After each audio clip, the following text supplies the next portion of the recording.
ಕುಡ್ಲಡು ಸುದ್ದಿಗೋಷ್ಠಿ ನಡಪಾದ ಪಾತೇರ್ನ ಕರ್ನಾಟಕ ರಾಷ್ಟ್ರ ಸಮಿತಿದ ಉಪಾಧ್ಯಕ್ಷರು ಅಮೃತ್ ಶೆನ್ನೈ ಉಡುಪಿ ಮಹಾಮಾರಿ ಕೊರೋನಾ ದೇಶಕ್ಕೆ ಬರ್ತಿನ ಹೊರತುಡು ರಾಜ್ಯ ಸರ್ಕಾರ ಟಾಸ್ಕ್ ಫೋರ್ಸ್ ರಚನೆ ಮಾಡ್ತದ ವೈದ್ಯಕೀಯ ಸಲಕರಣೆಯನ್ನು ಕೋಟ್ಯಾಂತರ ರೂಪಾಯಿ ಖರೀದಿ ಮಾಡ್ತದಂಡು ಇಂದೆಟ್ಟು ಕೋಟ್ಯಾಂತರ ರೂಪಾಯಿ ಅವ್ಯವಹಾರ ಆತಂಡು ಈ ಬಗ್ಗೆ ತಂಗಳ ಪಕ್ಷದ ರಾಜ್ಯಾಧ್ಯಕ್ಷರು ರವಿಕೃಷ್ಣ ರೆಡ್ಡಿಯರು ಭ್ರಷ್ಟಾಚಾರ ನಿಗ್ರಹ ದಳಕ್ಕೆ ದೂರು ಕೊಡ್ತಾರೆ.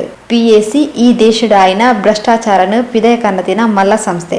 PAC ಸದಸ್ಯರು HK ಪಾಟೀಲರು ಈ ದೂರುಡು ಸತ್ಯಾಂಶ ಉಂಟು ಪಡೆದು ದೂರನ್ನು ಸ್ವೀಕಾರ ಮಾಡ್ತದ ತನಿಖೆಗೆ ಆದೇಶ ಕೊರ್ನಾಗ ರಾಜ್ಯದ ಸ್ಪೀಕರ್ ತನಿಖೆಗೆ ತಡೆ ಮಾಡ್ತದೇರು ಓವ್ಯ ಸಭೆ ನಡಪಾಯರ ಬಲ್ಲಿ ಪಡೆದು ಆಜ್ಞೆ ಕೊಡ್ತಾರೆ.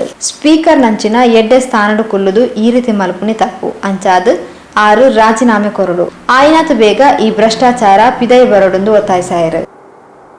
ನಮ್ಮ ಪಕ್ಷದ ವತಿಯಿಂದಲೂ ಕೂಡ ರಾಜ್ಯ ಮಟ್ಟದಲ್ಲಿ ಉಡುಪಿಯಲ್ಲಿ ಮಂಗಳೂರಿನಲ್ಲಿ ಬೇರೆ ಬೇರೆ ರೀತಿಯ ಲಕ್ಷಾಂತರ ರೂಪಾಯಿಯ ಕಿಟ್ಗಳನ್ನು ಹಂಚುವುದಾಗಲಿ ಊಟ ಹಂಚುವುದಾಗಲಿ ಬೇರೆ ಬೇರೆ ರೀತಿಯ ಸೇವೆಗಳನ್ನು ನಾವು ಮಾಡ್ತಾ ಇದ್ದೇವೆ. ಆದರೆ ದುರದೃಷ್ಟವಶಾತ್ ರಾಜ್ಯ ಸರ್ಕಾರ ಒಂದು ಟಾಸ್ಕ್ ಫೋರ್ಸನ್ನು ಮಾಡಿತ್ತು. ಆ ಟಾಸ್ಕ್ ಫೋರ್ಸ್ನ ಮೂಗಿನ ನೇರದಲ್ಲೇ ಏನು ವೈದ್ಯಕೀಯ ಸಲಕರಣೆಗಳನ್ನು ತಗೊಂಡಿದೆ ರಾಜ್ಯ ಸರ್ಕಾರ. ತುರ್ತಾಗಿ ಬೇಕು ಅಂತ ಕೋಟ್ಯಾಂತರ ರೂಪಾಯಿಯ ವೈದ್ಯಕೀಯ ಸಲಕರಣೆಗಳನ್ನು Karnataka state drugs logistics and warehousing society ಅಂತ ಒಂದು ಸಂಸ್ಥೆಯಿಂದ ತಗೊಂಡಿದ್ದಾರೆ. ಅದರಲ್ಲಿ ಕೋಟ್ಯಾಂತರ ರೂಪಾಯಿ ಅವ್ಯವಹಾರ ಆಗಿದೆ, ಕೋಟ್ಯಾಂತರ ರೂಪಾಯಿಯ ಅಕ್ರಮ ಆಗಿದೆ ಅಂತ ನಮ್ಮ ಪಕ್ಷದ ರಾಜ್ಯಾಧ್ಯಕ್ಷರು ಶ್ರೀಮಾನ್ ರವಿಕೃಷ್ಣ ರೆಡ್ಡಿ ಅವರು ಒಂದು ದೂರನ್ನು ಕೊಡ್ತಾರೆ. ಅಂದ್ರೆ ಬೇರೆ ಬೇರೆ ಮೂಲಗಳಿಂದ ಬಂದಂತ ಮಾಹಿತಿಯಿಂದ ಮತ್ತು ಅವರು ಅಧ್ಯಯನ ಮಾಡಿದಂತ ಮಾಹಿತಿಯನ್ನು ಸಂಗ್ರಹ ಮಾಡಿ ಅವರು ದೂರು ಕೊಡ್ತಾರೆ. ACBಗೆ ಕೊಡ್ತಾರೆ, ಆಂಟಿ ಕರಪ್ಷನ್ ಬ್ಯೂರೋ ಭ್ರಷ್ಟಾಚಾರ ನಿಗ್ರಹ ದಳಕ್ಕೆ ಕೊಡ್ತಾರೆ. ಮತ್ತು ನಿಮ್ಗೆಲ್ಲ ಗೊತ್ತಿರುವ ಹಾಗೆ ನಮ್ಮ ವ್ಯವಸ್ಥೆಯಲ್ಲಿ PAC ಅಂತ ಇರ್ತದೆ, ಪಬ್ಲಿಕ್ ಅಕೌಂಟ್ಸ್ ಕಮಿಟಿ ಅಂತ, ಸಾರ್ವಜನಿಕ ಲೆಕ್ಕಪತ್ರ ಸಮಿತಿ ಅಂತ ಹೇಳ್ತಾರೆ.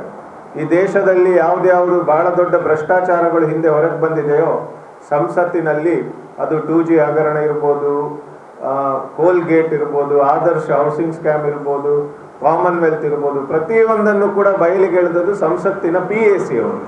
ಅಂದ್ರೆ ನಮ್ಮ ವ್ಯವಸ್ಥೆಯಲ್ಲಿ PAC ಅತ್ಯಂತ ಬಲಿಷ್ಠ ಆಗಿದೆ. ನಮ್ಮ ರಾಜ್ಯದಲ್ಲಿ ಕೂಡ ಒಂದು PAC ಇದೆ, ಅದರಲ್ಲಿ 20 ಸದಸ್ಯರಿದ್ದಾರೆ. ವಿಧಾನ ಪರಿಷತ್ತು ಮತ್ತು ವಿಧಾನಸಭೆಯ ಸದಸ್ಯರು ಅದಕ್ಕೆ ಸದಸ್ಯರಾಗಿರ್ತಾರೆ. ಅದೃಷ್ಟವಶಾತ್ ನಮ್ಮ ರಾಜ್ಯದ PAC ಅಧ್ಯಕ್ಷರಾದ HK ಪಾಟೀಲರು ಈ ದೂರಿನಲ್ಲಿ ಸತ್ಯಾಂಶ ಇದೆ ಅಂತ ಆ ದೂರನ್ನು ಸ್ವೀಕಾರ ಮಾಡಿದ್ರು ಮತ್ತು ತನಿಖೆಯನ್ನು ಪ್ರಾರಂಭ ಮಾಡುವಂತ ಒಂದು ಹೆಜ್ಜೆ ಇಡುವಾಗ ಸ್ನೇಹಿತರೆ, ಈ ನಮ್ಮ ರಾಜ್ಯದ ಸ್ಪೀಕರ್ ಅಂದ್ರೆ ಆತ ಯಾವ ಪಕ್ಷದಿಂದ ಆಯ್ಕೆ ಆಗಿದ್ರೂ ಕೂಡ ನಿಷ್ಪಕ್ಷಪಾತವಾಗಿ ರಾಜ್ಯದ ಜನರ ಹಿತಾಸಕ್ತಿಗೆ ಅನುಗುಣವಾಗಿ ಅವರು ಕೆಲಸ ಮಾಡಬೇಕು. ಅವರು ಯಾವುದೇ ರೀತಿಯ ಪಕ್ಷಪಾತವನ್ನು ಮಾಡಬಾರದು. ಆದರೆ ಈ ಸ್ಪೀಕರ್ ಅವರು ಅತ್ಯಂತ ಅನುಮಾನಾಸ್ಪದವಾಗಿ ಇದರಲ್ಲಿ ಅವ್ಯವಹಾರದಲ್ಲಿ ತೊಡಗಿರತಕ್ಕಂಥ ಭ್ರಷ್ಟರನ್ನ ರಕ್ಷಿಸುವ ಉದ್ದೇಶದಿಂದ ಈ ತನಿಖೆಗೆ ತಡೆ ಒಡ್ಡಿದ್ದಾರೆ. ಅಂದ್ರೆ ಅವರು ಯಾವುದೇ ರೀತಿಯ ಕಮಿಟಿಗಳು ಏನು ಉಪಸಮಿತಿಗಳಿದೆ, PAC ಇರ್ಬೋದು, ಯಾವುದೇ ಸಮಿತಿಗಳು ಸಭೆ ಸೇರಬಾರ್ದು ಅಂತ ಹೇಳಿದ್ರು. ಸ್ನೇಹಿತರೆ, ಈ ಪ್ರಕ್ರಿಯೆ ಪ್ರಾರಂಭ ಆಗುವಾಗ ದೇಶದಲ್ಲಿ 95% ಲಾಕ್ಡೌನ್ ಮುಗ್ದಿದೆ. ಶಾಲೆ ಕಾಲೇಜು ಬಿಟ್ರೆ, ದೇವಸ್ಥಾನ ಶಾಪಿಂಗ್ ಮಾಲ್ ಬಿಟ್ರೆ ಎಲ್ಲವೂ ಜನಜೀವನ ಸಹಜ ಸ್ಥಿತಿಗೆ ಬಂದಿದೆ. ಎಲ್ಲರೂ ಓಡಾಡ್ತಾ ಇದ್ದಾರೆ, ಸರ್ಕಾರಿ ಕಚೇರಿಗಳೆಲ್ಲವೂ ಕೆಲಸ ಮಾಡ್ತಾ ಇದ್ದಾರೆ. ಆದರೆ ಸ್ಪೀಕರ್ ಹೇಳ್ತಾರೆ ಲಾಕ್ಡೌನ್ ಇದ್ದ ಕಾರಣ ಇದನ್ನ ಮುಂದುವರಿಸಬಾರದು ಹೇಳ್ತಾರೆ. ನಾನು ಪಕ್ಷದ ರಾಜ್ಯ ಉಪಾಧ್ಯಕ್ಷರ ನೆಲೆಯಲ್ಲಿ ಆ ಸ್ಪೀಕರ್ ಅವರ ರಾಜೀನಾಮೆಯನ್ನು ನಾನು ಕೇಳಲಿಕ್ಕೆ ಇಷ್ಟಪಡ್ತೇನೆ. ಅವರು ಆ ಕುರ್ಚಿಯಲ್ಲಿ ಕೂತ್ಕೊಳ್ಳಿಕ್ಕೆ ಅಯೋಗ್ಯರು. ನಮಗೆ ಮಾತಾಡಲಿಕ್ಕೆ ಮುಜುಗರ ಆಗ್ತದೆ, ಯಾಕಂದ್ರೆ ಅದೊಂದು ಬಹಳ ದೊಡ್ಡ ಸಂವಿಧಾನಾತ್ಮಕ ಹುದ್ದೆ. ಆದರೆ ಅಲ್ಲಿ ಕೂತ್ಕೊಂಡು ಮೇಲ್ನೋಟಕ್ಕೆ ಕಾಣುವ ರೀತಿಯಲ್ಲೇ ಅವರು ಭ್ರಷ್ಟರಿಗೆ ರಕ್ಷಣೆ ಮಾಡಲಿಕ್ಕೆ ಇಂಥ ಒಂದು ನಿರ್ಧಾರ ಕೈಗೊಂಡಿದ್ದಾರೆ. ಇವತ್ತು ಇಷ್ಟು ದಿನ ಆದರೂ ಕೂಡ ಇದ್ರ ಬಗ್ಗೆ ತುಟಿ ಪಿಟ್ಟಕ್ಕೆ ಹೇಳ್ತಾ ಇಲ್ಲ ಸ್ಪೀಕರ್ ಅವರು. ಸರಿ, ನಾನು ಲಾಕ್ಡೌನ್ ಇದ್ದದಕ್ಕೆ ಮಾಡಿದ್ದು, ಈಗ ನೀವು ಸಮಿತಿ ಸೇರಿ ಈಗ ತನಿಖೆ ಮಾಡಿ ಅಂತಲೂ ಹೇಳ್ಬೋದಲ್ಲ. ರಾಜ್ಯದಲ್ಲಿ ಅನೇಕ ಇದರ ಮಾಧ್ಯಮದಲ್ಲಿ ಬಂತು. ನಮ್ಮ ರಾಜ್ಯಾಧ್ಯಕ್ಷರು ಮಾಡಿದಂಥ ಪತ್ರಿಕಾಗೋಷ್ಠಿಯ ವಿವರಗಳು ಎಲ್ಲ ಮಾಧ್ಯಮದಲ್ಲಿ ಬಂದರೂ ಕೂಡ ಶ್ರೀಮಾನ್ ವಿಶ್ವೇಶ್ವರ ಹೆಗಡೆ ಕಾಗೇರಿ ಅವರು ಜಾಣ ಮೌನಕ್ಕೆ ಹೋಗಿದ್ದಾರೆ. ಅವರಿಗೆ ಯಾರ ಒತ್ತಡ ಇದೆ, ಈ ಅಕ್ರಮದಲ್ಲಿ ಭಾಗಿಯಾದಂಥ ಯಾರ ಲಾಬಿಗೆ ಅವರು ಬಾಯಿ ಮುಚ್ಚಿ ಕೂತ್ಕೊಂಡಿದ್ದಾರೆ ಅಂತ ನಾನು ಈ ಸಂದರ್ಭದಲ್ಲಿ ನಿಮ್ಮ ಮುಖಾಂತರ ಪ್ರಶ್ನೆ ಕೇಳ್ತೇನೆ. ಹಾಗೂ ಮಂಗಳೂರಿನ ಜನರಿಗೆ ಈ ಅವ್ಯವಹಾರದ ಬಗ್ಗೆ ಗೊತ್ತಾಗ್ಲಿ ಅಂತ ಈ ಪತ್ರಿಕಾಗೋಷ್ಠಿ ಮಾಡಿದ್ರು. ಸಾಮಾನ್ಯವಾಗಿ ಜನರು ಅವರ ಮನೆಯಲ್ಲಿ ಕಳ್ಳತನ ಆದರೆ, ಅವರ ಮನೆಯಲ್ಲಿ ದರೋಡೆ ಆದರೆ ರೊಚ್ಚಿಗೆ ಹೇಳ್ತಾರೆ, ಸಿಟ್ಟಿಗೆ ಹೇಳ್ತಾರೆ.